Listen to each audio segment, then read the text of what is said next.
in the notes and we will go to it.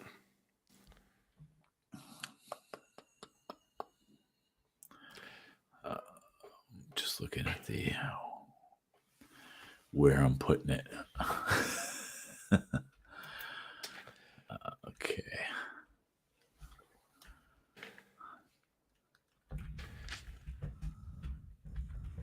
All right.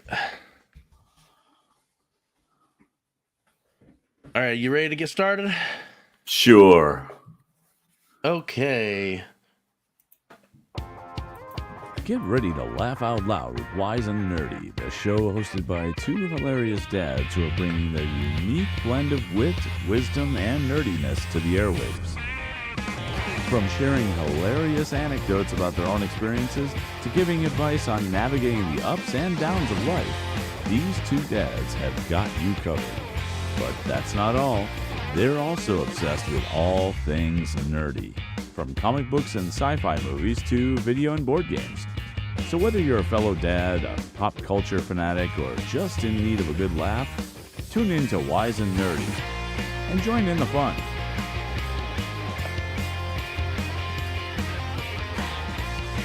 All right. Hello and welcome to Wise and Nerdy Sans Charles. Woohoo! He just couldn't take it anymore. The holidays were stressful and he couldn't deal with another dad joke. He couldn't handle. But that's okay, because with me today is the one and only Kurt. Yo, hey, how you been? I missed my week off. It was a bummer, especially when I heard that ne'er-do-well Mike Woodard was the sub. That's right. And he had apparently asked Mike to come in ahead of time, not even realizing that you were going to be out that week or something like that. Great. So He meant to ambush me. Yep.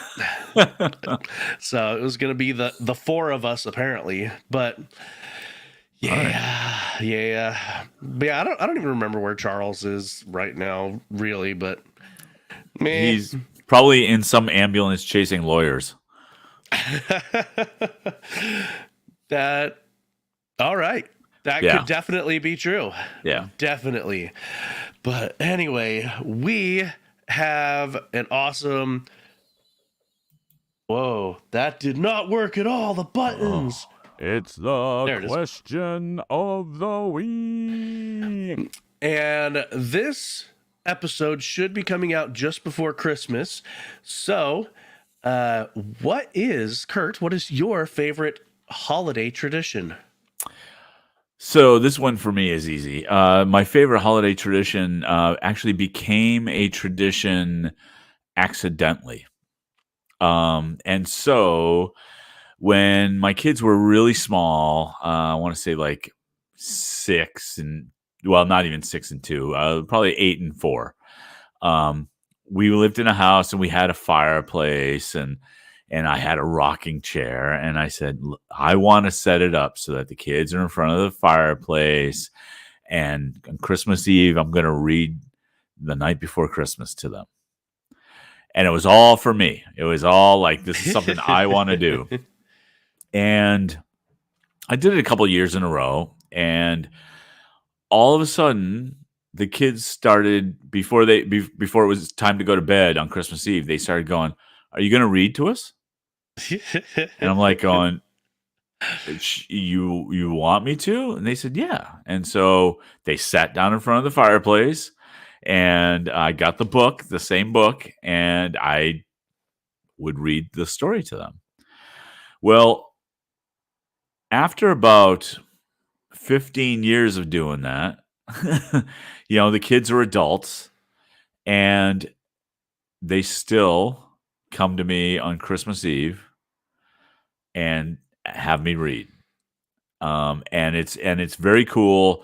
The interesting thing was during COVID, my granddaughter was like 1, but my daughter would Zoom in and ask me to read over Zoom. And so we just kept doing it. And so when we left the house that we were in back in 2020,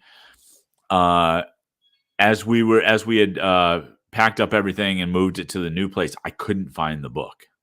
Oh, And it was driving me crazy because at that point it really was a tradition for us. And I'm panicking. Like you can always buy a new copy. That's not, Yeah. and the book itself is just like a little golden book. It's nothing valuable, but for me, it had sentimental value and everything. And my son said, "Well, I know where you kept it, so I picked it up from the old house and I brought it over. I thought you might want it." And so, and he at this point he's like 26, 27. And I give him a big hug. I said, "You have no idea how much that means to me. Thank you for doing that." and we have the book in a place in the hutch that's where it stays. that is awesome. Yeah, it's such a cool tradition, and it was never meant to be. It was meant to be something selfish, and then it turned into not. And I dig it so much. And that's the one story that when I'm doing story time with Kurt or a podcast type thing, people have asked me to read that, and I won't because that's a family thing. That's an us thing, not for anybody else. Now, are you going to record it, and then your kids can do it for their grandkids, and then their grandkids, and it can be? I do want to. But if I go to record it at some point, I'm going to like set up a whole thing just so the video looks cool and everything. But yeah, I've thought about it because it's something that whether they use it or not in my control, but I'd like to leave that to them. Yeah. Yeah. So, and I bet they would use it, to be honest. I think so too. I think so too. Especially nowadays, right? Where that stuff is eternal at this point. Yep. Videos. So. Oh yeah. Yeah. What about you? Oh man, yours was so amazing, but like, so for the past, I don't know, 11 years or so, we've been staying Christmas Eve night, stay at my in-laws' house. Mm-hmm. And we always, and I think this is a tradition for a lot of families, but we always open up one gift on Christmas Eve, and it's always the pajamas. Yep. Yep, exactly.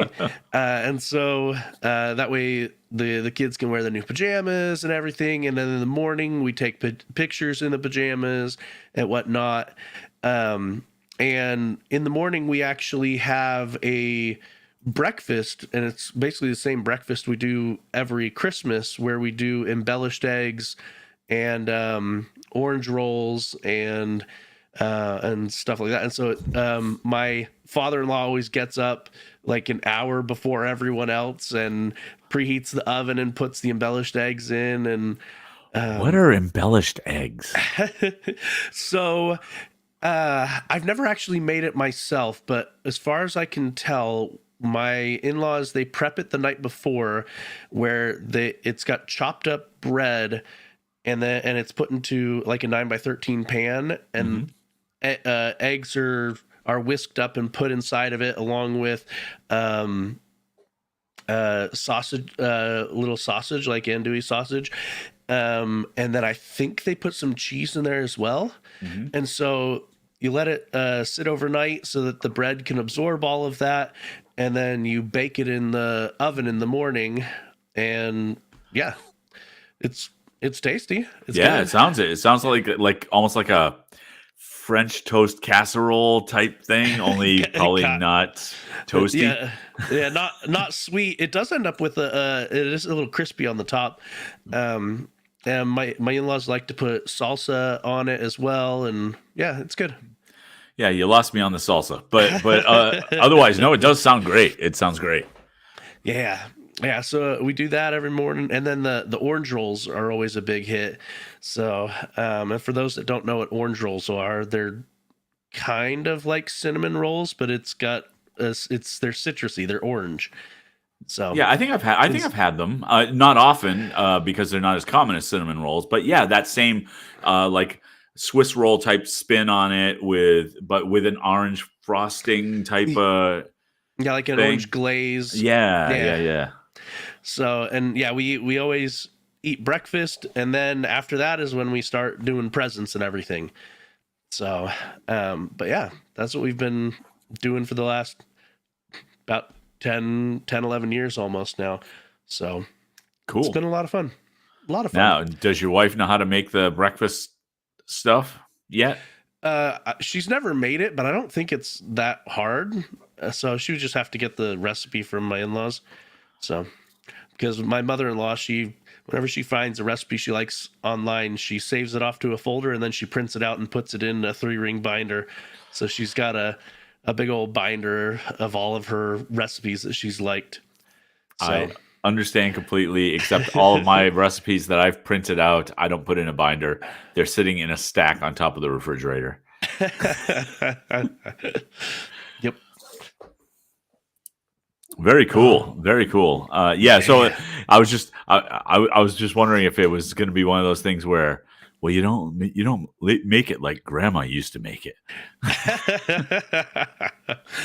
Oh, that was actually such a weird thing when I first got married, trying to mesh together what I grew up as for Christmas and versus what my wife grew up for Christmas. And so my wife, because my both my parents are gone, and so for the first couple of Christmases it was heavily dominated by my in-laws traditions. Sure. But they did make a concerted effort to try to incorporate some of my family's traditions in as well. And so good. now it's a bit blended, and my in-laws have adopted several of the traditions that I grew up with. And one thing that's also really neat is my wife's aunt, when my wife was young, she went and made a whole bunch of homemade stockings for all of the cousins and nieces and nephews and everything. And so my in-laws all had these matching homemade stockings. And so what we did is we took my tattered old stocking that I had, because it was pretty beat up, and we actually made me a stocking in the similar way that the aunt had made, Aunt Peggy, and so it's similar to my childhood stocking, but also it fits in with all the rest of them. And we've made stockings for all of my kids as well, and in that same style. Very cool. Yep. And so that's been pretty fun. And I had a conversation with my oldest the other day, and I said, do you ever wish that you had a store-bought stocking? And he was like, no, I love my stocking. And so I was very happy to hear that. So yeah, my wife ended up making stockings because as a kid, we pretty much always had kind of store-bought stockings in my family. It would be those typical like red stockings with the white fur on top. But then like my mom would take some glitter or something and like glue our names on it. It's sort of homemade. My wife made cross-stitch stockings for me and her and our 2 kids. And the amount of detail, I mean, it's painstaking. And so, and then we would have some help putting the cloth on them and making them actual stocking, because the panel is the hard work, and then sewing. And so we keep those. And a few years back, my son was pretty careless with his and allowed chocolate to melt. In the stocking and on the stocking. So for the past 2 years, I've been trying to clean it with Tide pens, toothbrush, because you can't machine wash it because everything will just come open. I brought it to dry cleaners and they said, "Oh, is that homemade?" Yeah, no, we're not touching that. I don't blame them. I don't either. But just I spent a lot of time last year cleaning it up. I'm probably going to spend more time this year cleaning it up and trying to get it back like new. And it's been such a chore that I wonder if I could find that pattern and redo it, like just remake it. The problem is my wife made the first one, and my wife, and I don't know if I've talked about this or not, but my wife has multiple sclerosis. And so over the years, her fine motor skills are gone. Like she just can't do that kind of work anymore. And so if it had to be redone, I'm going to be the one that has to do it. You have to figure it out. Well, and I've done cross stitch before, and I can do it. It's just it is going to take a long time. Oh man. So what I should do is have my son do it, since he's the one that ruined his. No, it's not that bad. It's actually okay. But yeah, the homemade stocking thing, it's a big deal, right? I mean, yeah, your kids are gonna like want those wherever they go at some point. Yep. Yeah. It's a lot of fun. A lot of fun. Awesome. But yeah, probably to avoid melted candy. That's why Santa Claus at my house when I was growing up always put the stockings surrounding the tree by Christmas Eve, rather than on the mantle or whatever. Yeah. Yep.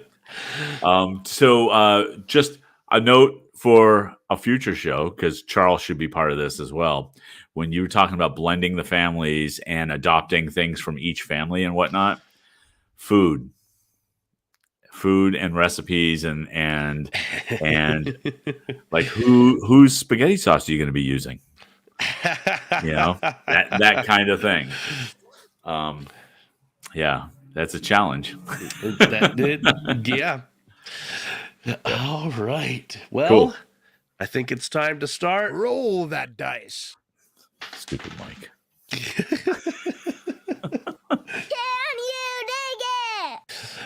We still need to get new things for that. So that's what do you think about? And this one is, what do you think about real versus fake Christmas trees? So what do you have at your house? Right now, I'm ashamed to say we have a fake Christmas tree. Yeah, we also have a fake tree. My in-laws gave it to us when we first got married, and it's the tree my wife grew up with. So, oh, okay. Yeah, growing up, I always had a real Christmas tree. My dad loved going and picking out a tree, made a whole night of it. We'd have either go get hot cocoa or bring hot cocoa in a thermos, and the whole deal. And when we moved from Washington to Pennsylvania, my uncle there, his family would always go to this tree farm and actually cut down their own tree and everything. And they had a horse-drawn wagon with Clydesdales and everything, and Yep. and hot apple cider, and yeah, so it was this whole ordeal. And the fake trees are definitely very convenient, but there are times where I definitely miss the whole experience of having a real tree. Yeah. I mean, I prefer a real tree from a smell standpoint, from just the frankly, the imperfect aspect of it, where you try to find the right tree, but it's not necessarily, you never see the picture perfect, like fully round the whole way, and no holes, and being creative. You always hide the holes up against the wall. Yes, all of that. I like that. But I will tell you that, and I've gone to a Christmas tree farm type thing where I didn't cut it down myself because I have no interest in that, frankly. But finding the right Christmas tree, I like that. But they've gotten so expensive. Oh, I bet. And so I couldn't justify it this year. And last year we had a tabletop tree. We didn't even have a regular 6 foot tree or whatever. So this year I did go get a fake tree so that we would have it, and that's fine. I guess I prefer a real tree, but I'm not so tied to it that it's essential. Yeah. Well, and it's definitely convenient having the fake tree, because then you put it away. You don't have to worry about figuring out how to dispose of it afterwards. Right. Because I know when I was living in Pennsylvania, after Christmas in January, I always saw the ditches around us filled with trees that people had just tossed in there. Right. But yeah, I don't even remember how we disposed of ours growing up, to be honest. We might have actually cut it up because we had an actual wood burning fireplace. So we may have cut it up and just burned it. But yeah, waste management around here will pick them up like for a couple of weeks or something, something after whatever the time period is. They'll come and pick them up. But for us anyway. Okay, well that's very convenient. So. Yeah. But yeah. My brother, he's had a fake tree his whole married life as well, but that's also because his wife is allergic to pine needles. So, yeah. So they tried a real tree the first year they were married because she'd always grown up with a fake one, at least if I'm remembering correctly, and she just broke out in a rashes all over her arms from it. So, there's that. Plus, you got to worry about singing chipmunks in the trees, right? Old wives' tale. Alvin! Oh, man. All right. What do you mean? Nope, wrong one. Ooh. Roll that dice. All righty. What are you nerding out about now? Ooh. So yeah, what do you were telling me about some of the things you were nerding out about? So if we're talking about I guess there's a couple things, but what I've been doing quite a bit lately is so I found a YouTube video that has a bunch of the Rankin Bass Christmas specials, and it's like a 7-hour video that's got a bunch of the Rankin Bass specials on it, as well as like Fat Albert holiday special, just a bunch of holiday specials and vintage commercials, and I just I've been playing all that and kind of living nostalgically through them, and it's been pretty cool. What about you? What have you been nerding out about lately? So real quick though, before I get to mine, which one of the Rankin Bass ones is your favorite? So I'm gonna say, and I have a reason for this, but I'm gonna say Santa Claus is Coming to Town. Okay, all right. And because that's the one with the Heat Miser, Snow Miser, and no, I'm sorry, no, that's the year without Santa Claus. That I always do that. But Santa Claus is Coming to Town is still my favorite one, though. That's the one with the Burgermeister Meisterburger. Yep. And the reason is because the chorus. Santa's a ginger? Well, no, but the chorus that I sing with, probably 5 years ago now, for a couple of years in a row, we actually broke down that special, scripted the whole thing out, got all the music arranged, and we did the show on stage. Okay. And I played Burgermeister Meisterburger, and it was so much fun. It was just so much fun. And the reason I brought up the Heat Miser, Snow Miser thing, that's my favorite song out of all the shows. And that's also because with this same chorus, I got to do the Heat Miser solo and sing that with the chorus and act like the Heat Miser on stage. And it's just a lot of fun, and it's a great song. But the Santa Claus Coming to Town though is really, I dig it quite a bit. That is definitely a good one. I mean, top three I think in general are Santa Claus is Coming to Town, Year Without a Santa Claus, and Rudolph. Yeah, no question. In my book.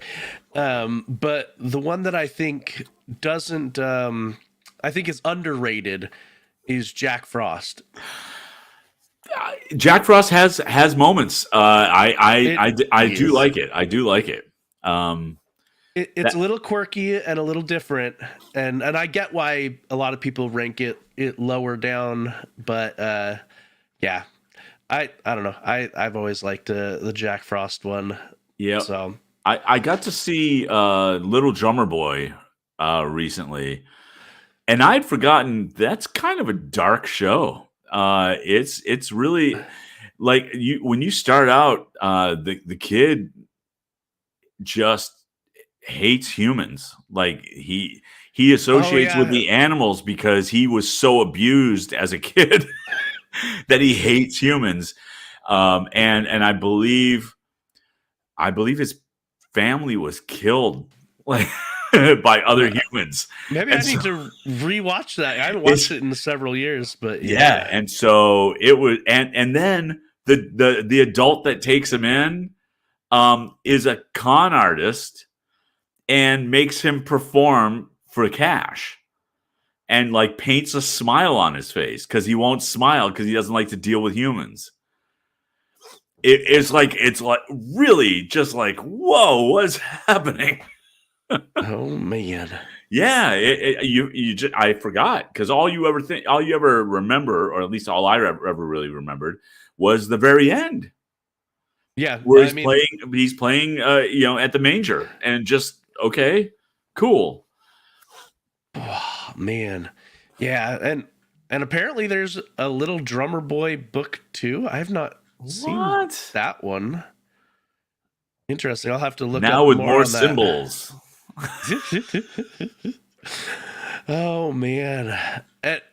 So there's one that I watch every year, a movie. Well, not every year. I shouldn't say that. That would be a blatant lie. But I've watched probably 24 times in my lifetime, and I'm in my mid-30s. So, more often than not. Yeah. But it's called Mr. Krueger's Christmas.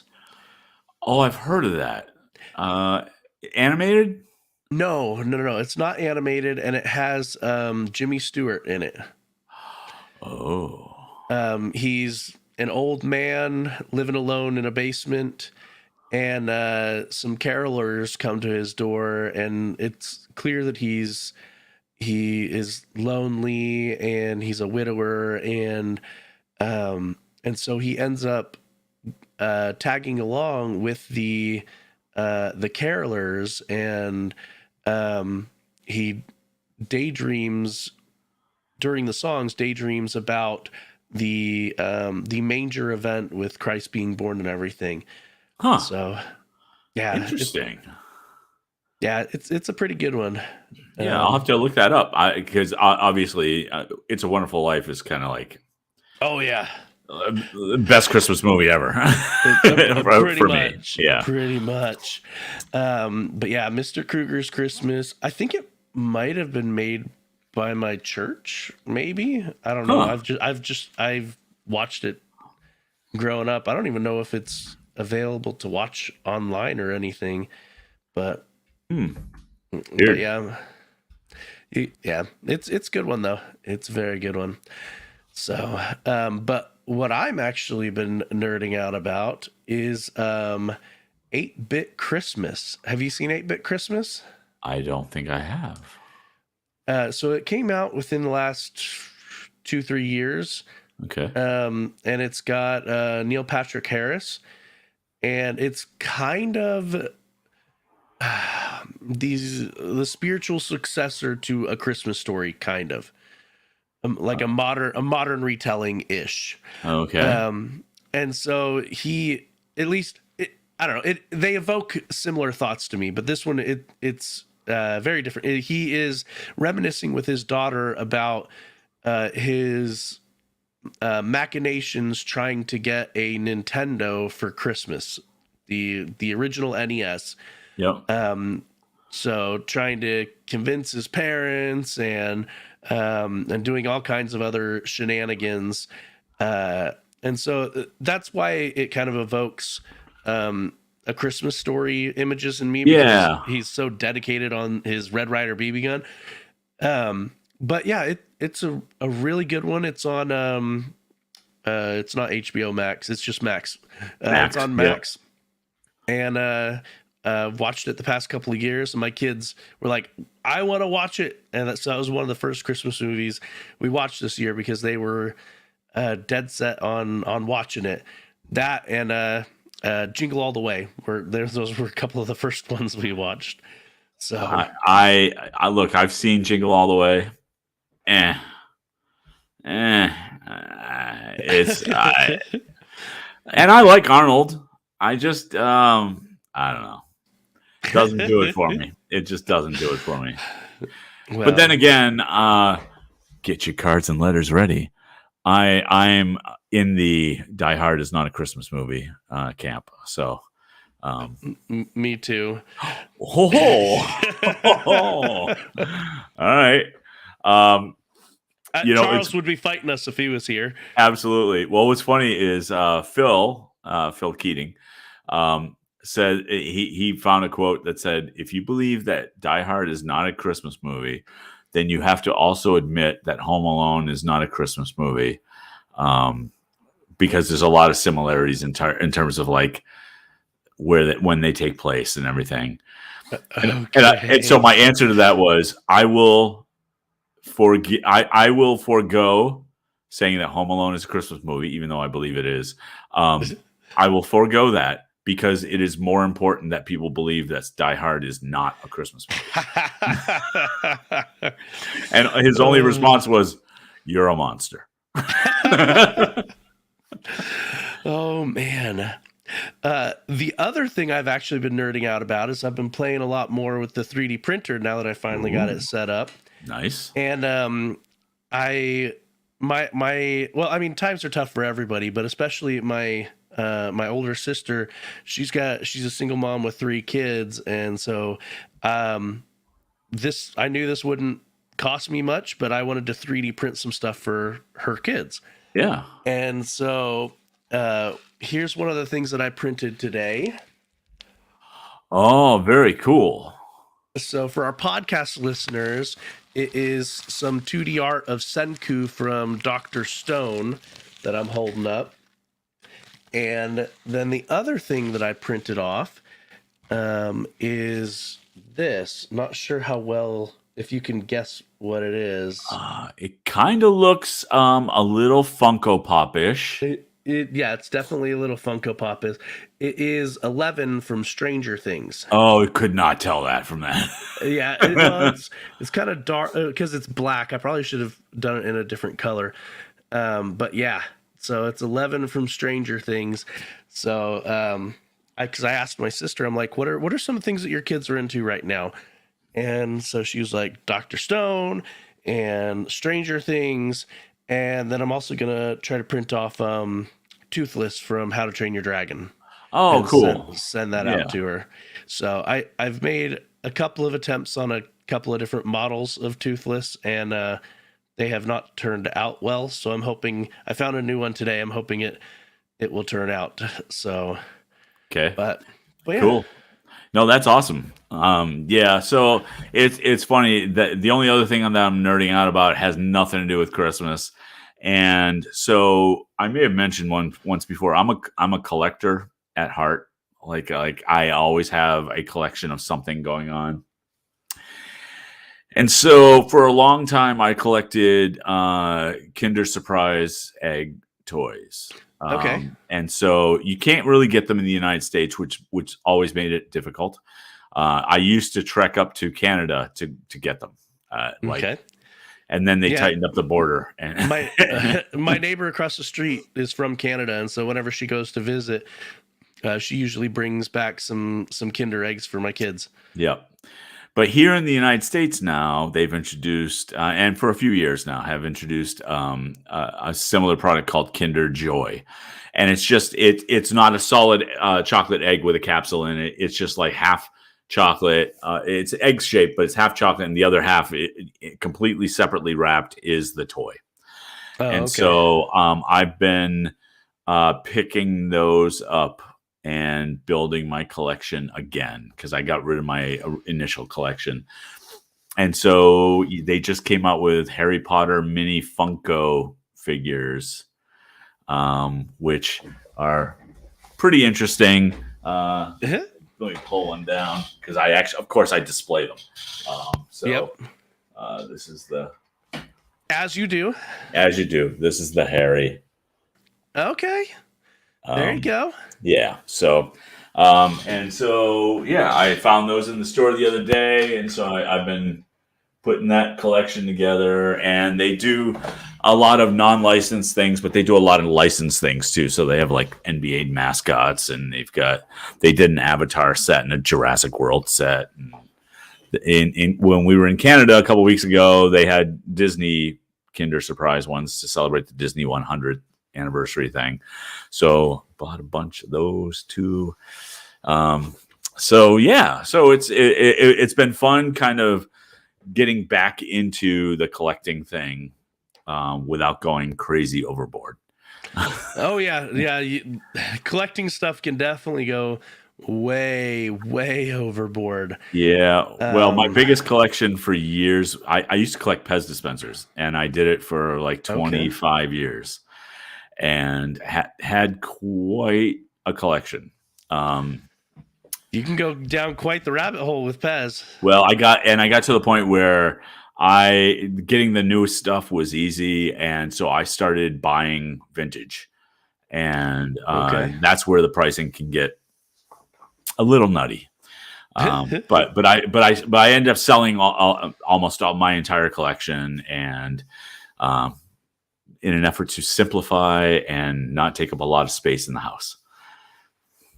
Oh man, my father-in-law went down a collection for a while there, a collection spree, if you will.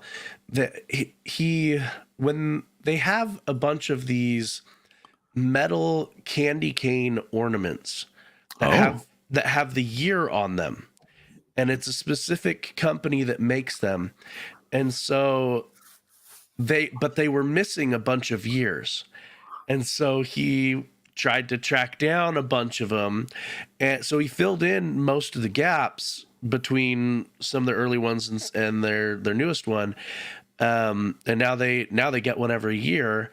But on some of the other ones where he didn't want to go completely down the rabbit hole, he just got like important years, like birth years and anniversary year. So he got a couple here and there, but he was tracking stuff down all over the place, eBay and other parts of the internet, and it was a pretty penny, but he got his candy cane collection. Yep. So yeah, that's probably a deeper topic for another night, but the collecting thing is oh yeah, very much so. All right, Roll that dice. okay. Stay tuned for this commercial break. All righty.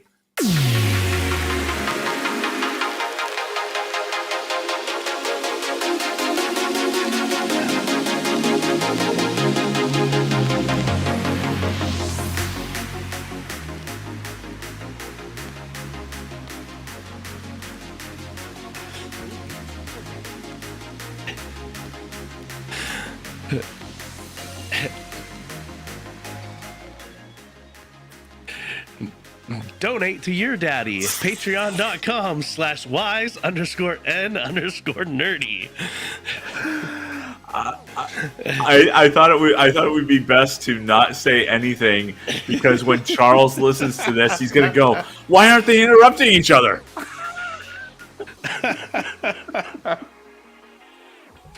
And if you want to interrupt us, go ahead and head on over to wiseandnerdy.com/calldad. Leave us a speak pipe and title it Interrupting the Commercial Break. And we will make sure that we play that a bunch in front of Charles and make him all kinds of peeved. It'll be great. It'll be wonderful. Trust me. Do it. Do it. Call us. Patreon.com/wiseandnerdy.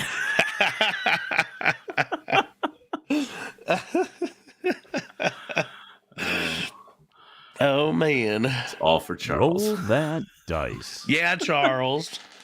Yes. Yes. Dad joke. Just for Charles. Oh, okay. Oh, this one comes to us via Mike Woodard. Boo. He says, "What do you call a kid who doesn't believe in Santa?" I don't know. What do you call a kid that doesn't believe in Santa? A rebel without a clause. All right. All right. Oh, I like it. Mike sent so many. What I got here? Here's another one. Yeah. What Christmas carol is a favorite of parents? Silent Night. See, that's just smart. All right. Why don't you give us one more because Charles not here? That's right. What do you call a reindeer who's obsessed with Halloween? Boodolph. Caribou. All right. Oh man, good old Mike. He was on last week, much to Kurt's happiness. He was so excited to find out that Mike was here last week. Oh man. Roll that dice. All right, what numbers do we even have left? I think we've already done that one. There we go. Daddy, can't tell me a story. All right. So we talked a bit about 8-bit Christmas, and this kind of goes along with that theme. What was your favorite gift? Tell me a story about your favorite gift that you received as a kid or as an adult, whatever. Yeah. As an adult. No, I'm going to go as a kid. Because I can't think off the top of my head as an adult. One of the things I have a distinct memory of getting as a kid was the Millennium Falcon. Ooh. And again, I'm old, so it's the actual vintage Millennium Falcon from Kenner back in the day. And I remember opening it up thinking that there's no way my parents were going to buy it for me. And getting it, and then you got to put the panels on it and everything, and then finding out like there is the secret compartment like underneath the hatch or underneath the floor where the 3D chess table is, and and the fact that the 3D chess table was there, it really it was amazing, and sturdy, and this big old hunk of plastic, just like this giant thing. And what's funny is I had a visceral flashback to that when a couple of years ago I went to Disney World, and I hadn't been to their Star Wars area yet. And I walked into that area, and they have a life-size Millennium Falcon like there, and I nearly broke down in tears. Like, it was just like my 11-year-old self could not believe that was there.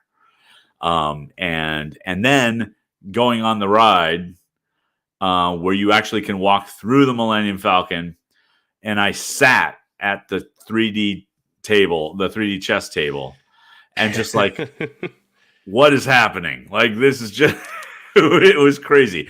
The only thing that could have been better is if they let me into the gunner seat. There you go. There you go. And just look back at a buddy of mine and go, "Don't get cocky, kid." And just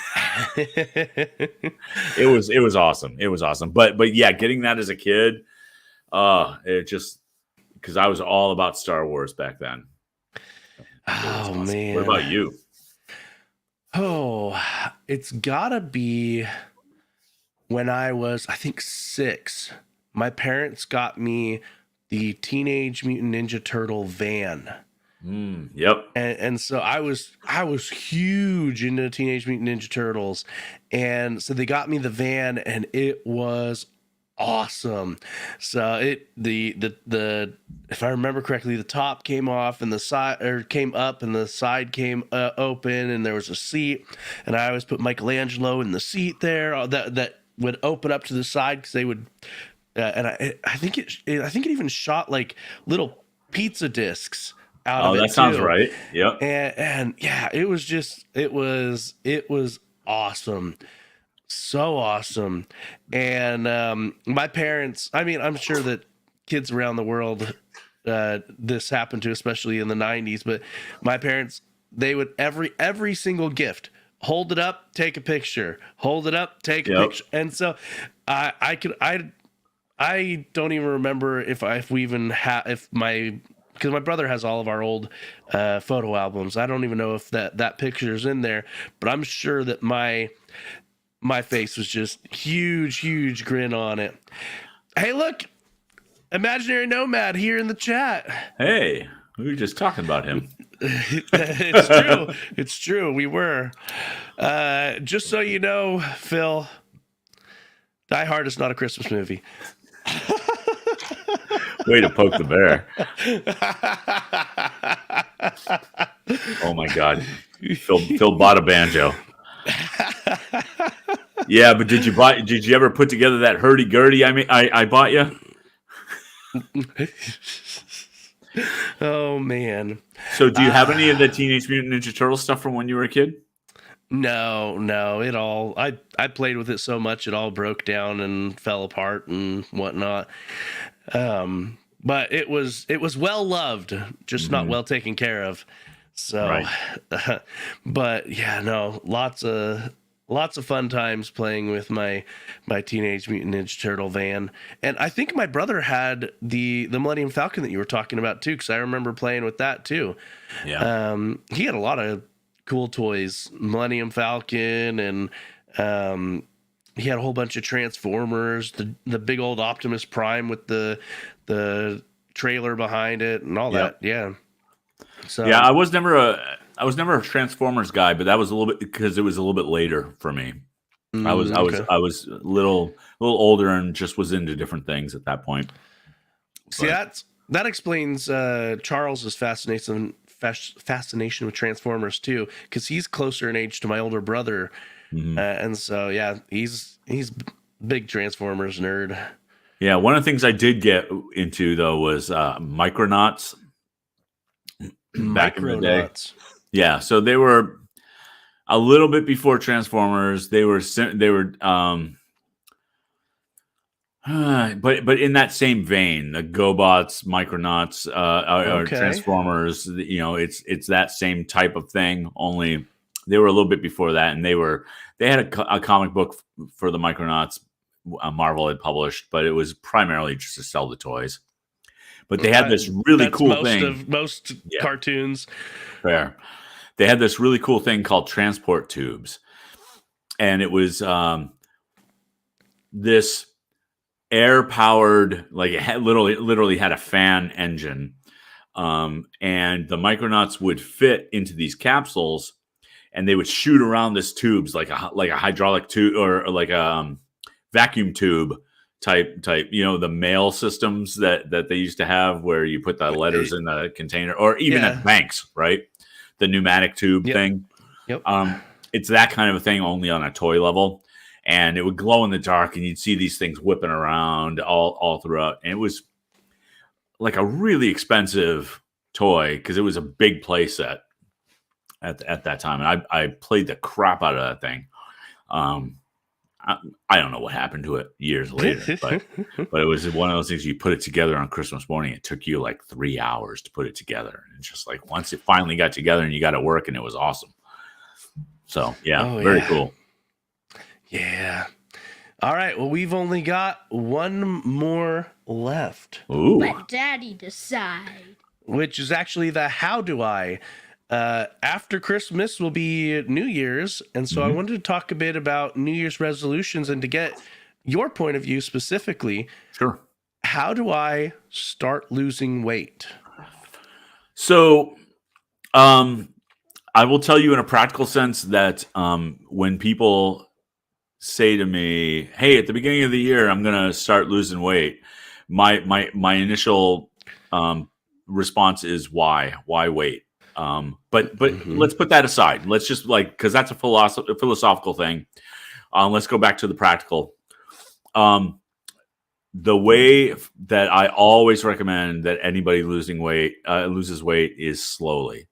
And what I mean by that is And for people who don't know, I've lost about 145 pounds over the last 14, 15 months.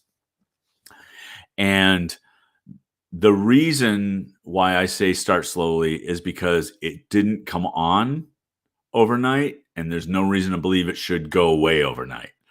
It took a lot of work to get heavy, and it's going to take a lot of work to not be heavy. So I tell people to start by tracking their food. Don't change what you eat. Don't do anything. But like I say, download a food tracking app. I use Lose It. People use MyFitnessPal. People use a lot of LifeSum is another one. There's a whole bunch of them. And all I say is for 2 weeks straight, track every meal, track everything that you eat. Just track it. Don't try to change it. Don't try to cut back. Just track it. And then after 2 weeks, evaluate and say, I ate 4 Big Macs last week. What if I have 3 instead? And start there. And then once you get rolling with that kind of thinking and that kind of tracking, then you can start going, okay, so maybe I need to figure out how many calories I need to take in. Because no matter what plan people talk about, whether it's keto or Weight Watchers or carnivore or intermittent fasting, whatever, weight loss happens because of calorie deficit. That's just the way it works. It's just science. So the problem is that's not sexy, right? You can't really sell a plan that just says eat less. But that's just kind of the truth. So once you know that, then you can do things. You can actually even go into it, and there's something called the TDEE, the total daily energy expenditure. And all that really means is at my current activity level, how many calories does it take me to sustain my weight? That's all. That's all. And then if you eat less than that, you'll lose weight. That's different from the BMR. The BMR is how many calories does it take my body to sustain life, which is if you're in a coma, how many calories does it take to keep you alive? And that's different. The TDEE takes into account things like we're talking right here and I'm gesturing with my hands. That's just that's part of this. Talking takes a certain amount of energy. Our normal working takes a certain amount of energy. And so the TDEE takes that into account. And everybody's a little different. It's a baseline. It's not perfect because they can't account for everybody individually like that. But it's a good place to start. But really, just start slowly and introduce things. What I see too many people do, especially New Year's resolution time. Okay, I'm going to start my diet tomorrow. I'm going to go to the gym 5 days a week. I'm going to do this. I'm going to do that. And it's overwhelming. It's too much. And they get burnt out. They get completely burnt out. And so how about you do one thing? And when you're comfortable with that one thing, add something else. And when you're comfortable with that, add something else. I didn't start going to the gym or exercising until I lost my first 100 pounds. Because 80 to 90% of your weight loss comes from food. It just does. Exercise is a really inefficient way to lose weight. Yeah, someone once said to me, and it's kind of stuck with me, is that weight is managed by what you eat. Fitness is managed by exercise. 100%. 100%. Yep. There are really good reasons to exercise. Way at the bottom of the list is weight loss. It just, yeah. In fact, somebody had done a study that said that cardio, which is the best for weight loss, is probably number 3 or number 4 on the list of things that help you lose the most weight, or that burn the most calories. So, and the one that is the thing that burns the most calories is your body just operating. That burns the most calories, and then it's the non-exercise activity. And just like if you are walking around the house, walking to the bathroom, picking up something after your kids, that's non-exercise activity, but that burns a lot just because that's what we do normally. Yep. So anyhow, yeah, I can go, I can go on and on that stuff. But yeah, it really is just start slowly. All right. So, yeah, whether your holiday tradition is making a commitment you're not sure if you're going to keep, or whether it is having fun with your family, this is the place to be to learn all about that. And that's the show tonight.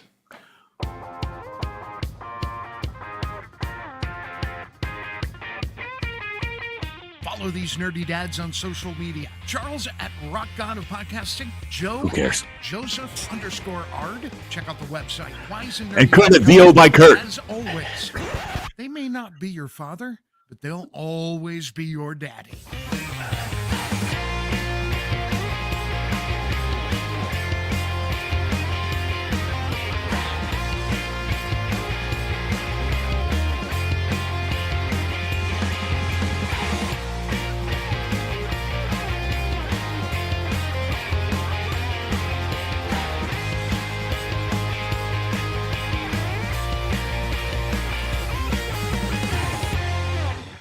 That song's pretty good. I don't know why Charles keeps interrupting it.